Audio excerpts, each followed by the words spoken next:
Hey y'all, I'm recording from my laptop, which very rarely happens, but I'm just sitting here working on it, and I figured I'd stop and make a video. I've been meaning to make this video for a while.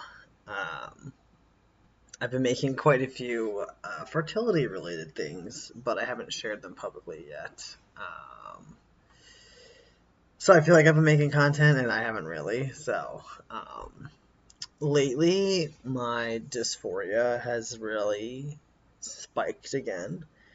Um, Not just related to being off testosterone, but related to like bottom surgery stuff. And I think it's because like a lot of the things that were triggering it before, like 4 years ago when I was like going through the consultation process with Citrullo and like all of that stuff that happened 4 years ago, it was because like my job, I was using a lot of public restrooms, I was working out a lot in the gym, and I was in a relationship. And so those like brought up the triggers for me more often. And the same thing seems to be happening now. I'm in a relationship. Um, Bathrooms is not quite as much a trigger, but it is like as I'm getting back into septic work, it's going to be a thing where I'm in a lot more public restrooms. And then I'm back in the gym. Tori and I have been trying to work out a lot this year, and we've been pretty good at sticking to it. Like now that Elisha's in a new school, we have to get up super early to get him there by 7:30, and then we have like this hour of time before we need to get to a clean. And so we've been able to go like every morning pretty consistently. um, One of us drops them off, the other one is at the gym. We just meet there, and I do a lot of lifting, she does more like ellipticaling. So we've been really consistent, and like the gym is like this like weird space for me where it's like I feel so much gender euphoria when I'm like lifting, and I'm like, I look at my muscles and I feel really good about it. And I've always like been very like pleased with myself from here up, you know. I like my muscles, I like my face, I like my chest and my tattoos and everything.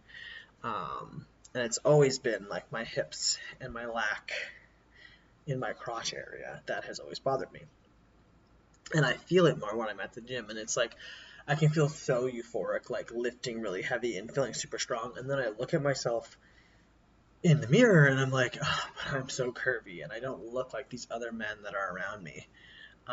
Some of that's like weight related, some of that is just like straight up. I see their like package in their pants and I'm like, I'm supposed to have that. Where's mine? And that feeling has just been coming up a lot more for me lately.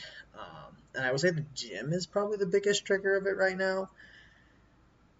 It doesn't really come up that much. Like, obviously, there are some circumstances that still arise where it would be way easier if I could stand to pee. And like, sexually, it's not bothered me in a long time. Like, that's like the very like bottom of the totem pole as far as like desires for having surgery. Like, my top thing is just to like look at myself and feel complete. That's like the top reason. And then it's so that kind of plays into like seeing my reflection in the gym, right? The secondary reason is like stand-up pee accessibility, like ease of access to things more easily.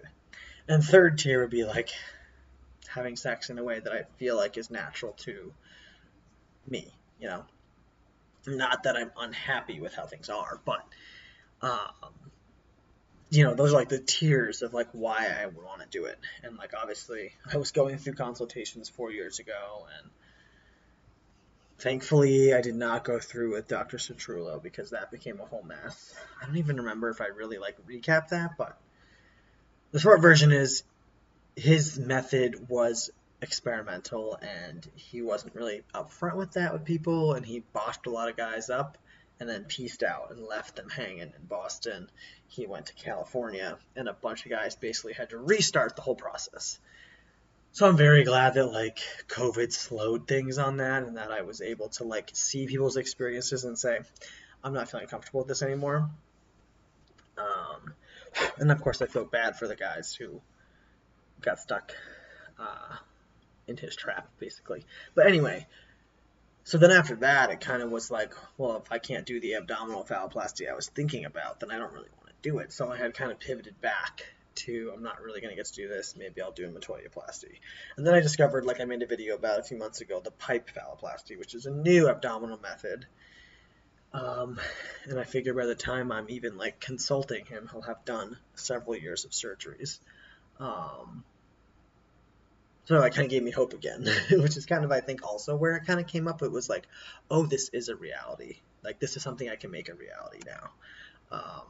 So I think that's also triggered it a little bit, where it's like, it's once again something I could actually obtain instead of just like something I wish I could do, but don't want to sacrifice big arm scars or big leg scars, you know?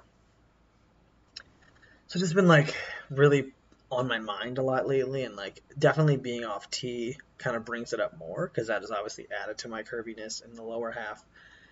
And like I'm still feeling very like I want to pursue the pregnancy before I do the surgery. I've always known that I was going to come back to the surgery. Um, I'm just kind of like taking a quick pivot.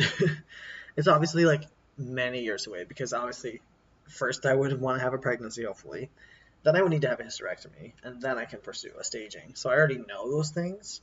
Kind of like what are they going to be the requirements of what I need to do. I guess that's the benefit of going through all the consultations one time. Then it's like I'm going to have to redo all my letters, and you know there's so many factors that lead into it. So I know it's years from now, right? It's not. I'm not even in the staging at all. I'm not even close to like calling them and setting appointments. You know, I'm focusing on the baby journey still, which I've been kind of talking about in some of my fertility specific updates. But I have an appointment in April with a fertility midwife in Keene, who's very like queer informed. So that's kind of the route we're taking with that, because I'm starting to wonder if like some tiny form of assistance, even if it's like a trigger shot that makes sure that I ovulate, like something like that. I'm not really sure. But that's kind of the route we're going with that. So that kind of has changed a little bit. So obviously all of this is like future planning, but definitely there's a lot of factors that have kind of like brought it back to the forefront of my like awareness daily. But I'm still very much like on the track of pregnancy, and like I know that like that's gonna cause dysphoria for me, but it feels like it's worth it in the end, you know. The rest of the time it's just like I have dysphoria and there's no like reward. Um, so anyway, that's just where I'm at. I've been looking. My business is not really taking off in the way that I had hoped. I think a lot has to do with this current state of the world, where it's like, I mean, I know for certain that unless we were like in a desperate need to move, like we wouldn't try and sell or buy anything right now. So I think a lot of people are in that position, and a lot of people are probably still in the mindset of I don't need to get inspections and stuff like that. So it just hasn't come through in the way that I envisioned it. It started off well. I did 2 a month for the first 2 months that I like kind of brought it back. I did 1 to start the year, and then it's just kind of been quiet. And like I'm not even getting phone calls. It's not like I'm turning things away because I can't do it. I'm not getting anything. So I'm still kind of like on the hunt for a job, because for many months money has been hard because we're both working for the business, and like I haven't been able to free myself up to go get a full-time job or even a part-time job because I'm helping her, and I don't want to leave her hanging if I'm like, hey, I need to leave, but then she's overwhelmed. And so like we've just been like stuck in this cycle. We've hired a lot of people that have fallen off, and so finally we've hired somebody that I think is going to stick it out. So I feel like we're turning a corner where it's like, okay, I can fully cleave myself of the cleaning business and go do my own thing, whether it's my business picks up, whether that is just like a side gig that someone calls me every once in a while and I can make a quick $500, like that's okay with me too. I mean, I'd love to be doing it like regularly because it is good money, but if that's all it turns into, then I guess I'm okay with that. I'm looking for anything at this point that'll at least help me bring in some money. So that's been a lot of my mind, is like, what am I doing with my life? I feel like I've been in that cycle for like a year. It's been like almost a year since I left Teetotaler, and so I just kind of feel like I've been like, what am I doing with my life for the last year? So anyway, those are the updates. Tori's at the store, so I imagine she'll be home soon with stuff for dinner. And yeah, so it looks like she's on the move right now. So I'm gonna shut up, but I hope that you guys are having a good week, and I will post some of the fertility stuff soon. once I have the appointment, I think I'll put up kind of some of the recent videos I've had and post a video about that.